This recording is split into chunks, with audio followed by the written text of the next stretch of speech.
ஆபத்துன்னா அப்பா உள்ளம் தாங்காது.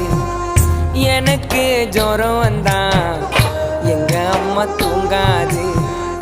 நம்ம நல்லா இருக்கணும்னு அப்பா அம்மா நினைப்பாங்க. ரோட்டில் உழைப்பாங்க, உச்சி வெயிலில் உழைப்பாங்க, உயிரையும் கொடுப்பாங்க. அம்மா அப்பா அம்மா அப்பா.